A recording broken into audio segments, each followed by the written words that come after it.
Hey guys, Jen Cushman here for Magic Mondays for the Love and Learn topic of March 24th, 2025. Today's topic is something that is really near and dear to my heart. It combines a couple of things that I'm really fascinated with. One is creativity, because I love talking about creativity, exploring creativity, learning about creativity, and creativity is one of my top values in life. And then the other thing I really love is neuroscience. I really love scientifically the way our brain works, how our neural networks are formed, and just how we have the integration of our subconscious or our unconscious minds and our conscious mind. So, what I want to talk to you today about is this really great study that the scientist of Mass General Brigham. So I have my notes down here. I want to make sure you guys, if you see me looking down at my notes, just know it so I can stay on track. So the researchers at Mass General Brigham have discovered a major part of the brain circuitry that we have. And it seems to control this thing that they learned really seems to control how creative we are and how creative we can be. And this circuit consists of multiple parts of the brain. So our unconscious or subconscious and our conscious and the actual functions of different parts of our brain, the different pieces and parts of our brain. And one of the things that they found is that there is this right frontal pole. Now, the right frontal pole is where all these pieces and parts connect. And this right frontal pole is it's a key region. It's involved in our higher level cognitive functioning, right? So it's where we process our emotions, our personality, our judgments, our self-control, our muscle control, and our movements memory, and a whole host of other things, right? And it all meets together. And this part of our brain is right behind our forehead, and it is our right frontal pole, okay? Now, the other thing that the researchers have found that this part of our brain, this right frontal pole, is also the seat of our rules of the world, right? So again, I talk about neuro-linguistic programming, and one of the key of NLP is perception is projection, or perception is interpretation. Is projection is the way we see the world is also how we project out to the world. And then the information, the vibes, the energy that we give out in the world is also mirrored back into us as interpretation. And I've talked about this in a whole bunch of Magic Mondays, which is if you are walking around grumpy, those people that are walking around that are like walking rain clouds. Well, they have a view of the world that says the world is unfair, the world is unsafe. The world is out to get me. These are their reality, and their thoughts create their reality. So their mind takes this reality, these thoughts, and it projects it outward, okay? And those things become their rules of the world. It becomes the little box that they live in.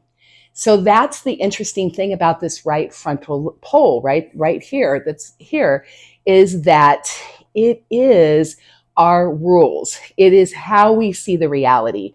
It is what we make meaning of things that says this word equals X, this meaning. Human beings, we are meaning-making machines. Now, what's really cool about this recent study is one of the things they found out is that when we are engaged in creative activities, we are actually firing the other parts of our brain, and the frontal pole is decreasing in activity, And that's really fascinating, but it also makes a lot of sense if you think about it.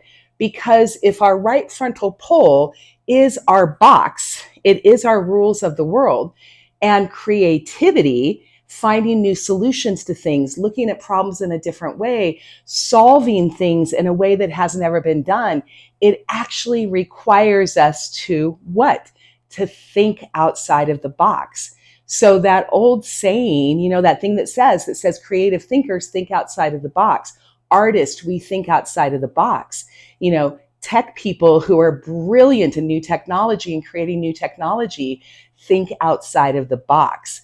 Problem solving is all done by using these critical faculties in the brain, but being able to diminish that box that we have, our map, our rules of the world, so we can fire up other parts of our brain so we can see new solutions and gain clarity in a different way.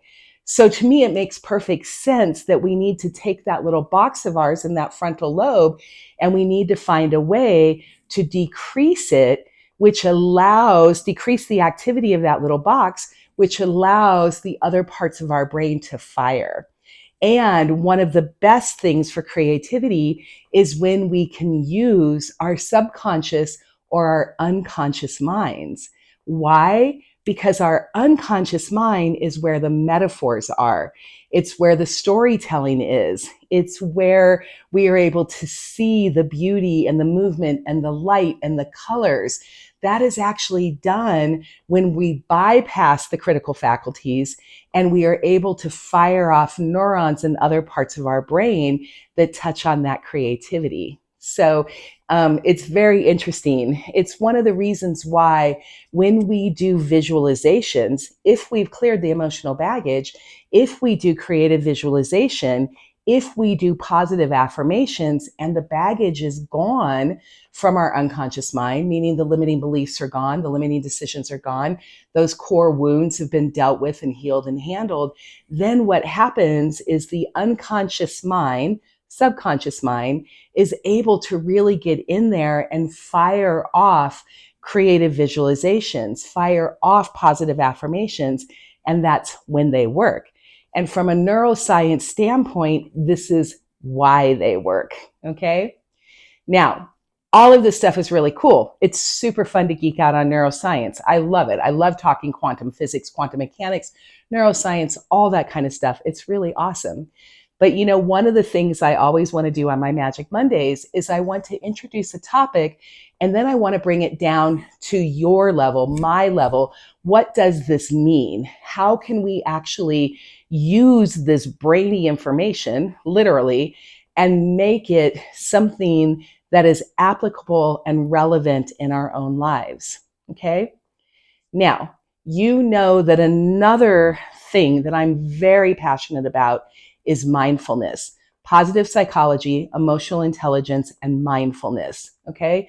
Mindfulness is being here now, being able to experience and enjoy and be rooted and grounded in the present moment. Did you know that our brains, about a third of the time of our conscious brains, we are either thinking about something that happened in the past or what we need to do in the future? It actually takes an incredible amount of discipline and awareness in this day and age to bring yourself back to now and bring yourself into the present. Okay. So that is part of what I really am interested in. Being able to be in your creativity, to access those parts of your brain that are outside of your box of rules, and to think outside of the box, we need to be in the present moment. And then we also need to take our brain chatter and bring the brain chatter down, because when we can quiet the mind and quiet the brain chatter, then those other parts of the brain are more able to be activated. Those creativity neurons are able to be fired and activated. So one of the things that's really helpful when I'm in my art studio here and I'm making art is that I have my materials in front of me, but I have some quiet music going on in the background. I have something else happening, because when my conscious mind is listening to the music or trying to get the words, then my unconscious mind is free to get into its natural place of metaphor and story and color and beauty and light and all those things that are so important in the art making process and the creative process. Okay. Now, one of the best ways, there's many ways to quiet the monkey mind down and be able to get into these other brainwave states. Okay. The brainwave that we're really looking for is the theta brainwave. Now, it's difficult to do theta brainwave when you're up and moving around. It doesn't work that way. So theta comes when we are in that deep, deep, deep sleep, right? That's this right before, we're in REM sleep, we can get into theta. If we are really good at meditation, we can quiet the brain and get into theta. Okay. There are other ways to get into theta. There's microdosing with psilocybin. You can actually get into theta brain states easier and increase your creativity with small doses over time of psilocybin with somebody who is trained in it, knows what to do, and is a safe way to do that. Okay, there is that option for it. Again, meditation is a great option for it. One of the things that I find is really interesting that really made me want to do this Love and Learn talk today is about a year ago, I started researching the different brainwave states, and I found that there are meditations that I can listen to that have embedded autophonics. So those are actually embedded affirmations to reprogram the unconscious mind, but they are done at such a high frequency that the conscious mind doesn't actually grasp them, but the high frequency is high enough that the unconscious mind hears them. So the best way to think about that is a dog whistle, right?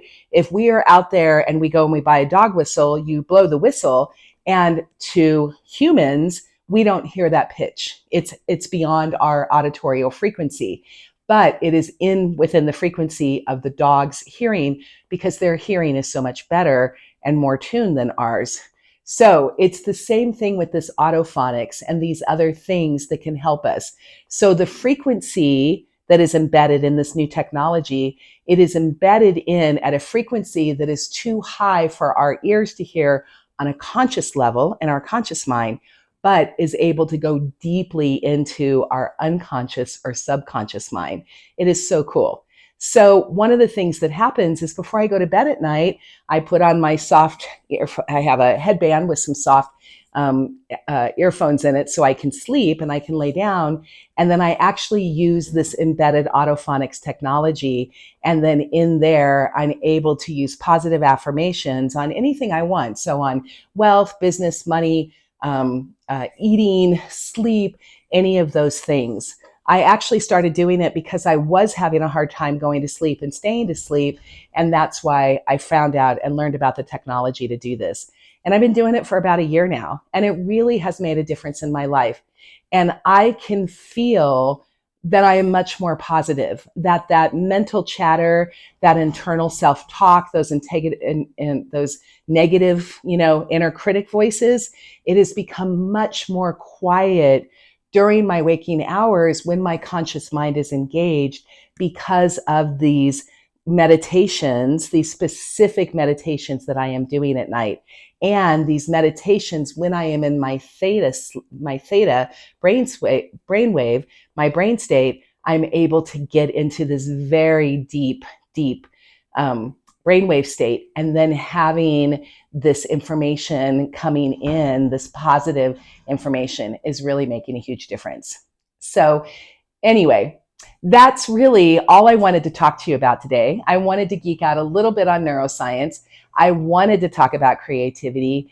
And the key points of my talk today is really know that there is a neuroscience reason for a lot of things we do, and that we are uncovering so much information about our brains, how our brains and our bodies work together, the mind-body connection, the spiritual, emotional, mental connection, all the things that I am absolutely fascinated about, and how if you want to be more creative in your life, if you want to find out of the box solutions to problems and things that are happening in your life, there are options. All you need to do is literally do a little bit of research, do a little bit of reading, and expand your mind, expand your consciousness, be curious, see what's out there, see what's being discovered, and know that true empowerment comes when you decide you want to be empowered. Okay? You guys have a great week ahead of you. Please check out my website at www.soulstarmagic.com. You can read all about me. You can find the information. You can set up any one-on-one appointments that you'd like. And I will see you next week in April.